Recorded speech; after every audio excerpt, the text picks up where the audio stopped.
రాజకీయాల్లో సెంటిమెంట్ కు ఛాన్స్ ఎక్కువ.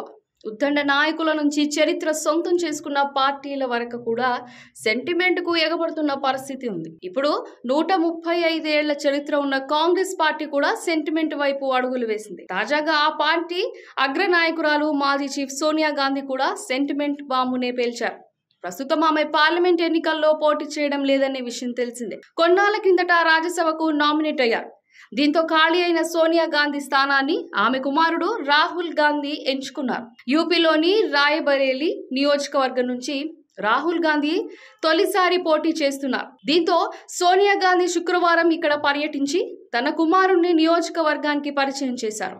తన కుమారుణ్ణి ఆదుకోవాల్సింది మీరేనంటూ ఆమె సెంటిమెంట్ డైలాగులు పేల్చారు. తన కుమారుణ్ణి ఇక్కడ ప్రజల చేతుల్లో పెడుతున్నట్లు చెప్పారు. సుదీర్ఘ కాలంగా తనను ఇక్కడ ప్రజలు ఓటర్లు ఆదరిస్తున్నారని, తన ఆరోగ్య సమస్యలతో ఇక్కడ పోటీ చేయడం లేదని ఆమె మరో సెంటిమెంట్ ముక్క విసిరారు. దీంతో తన కుమారుణ్ణి ఇక్కడ బరిలో నిలిపినట్టు సోనియా గాంధీ చెప్పుకొచ్చారు. రాహుల్ ను ఆశీర్వదించాలని కూడా సోనియా గాంధీ పిలుపునిచ్చారు. అయితే ఈ సెంటిమెంట్ ఎంతవరకు పనిచేస్తుందనేది ప్రశ్న.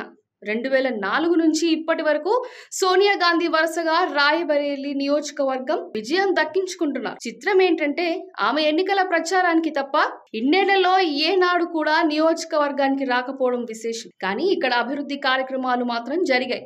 ఇదే విషయాన్ని తాజాగా సోనియా చెప్పుకొచ్చారు.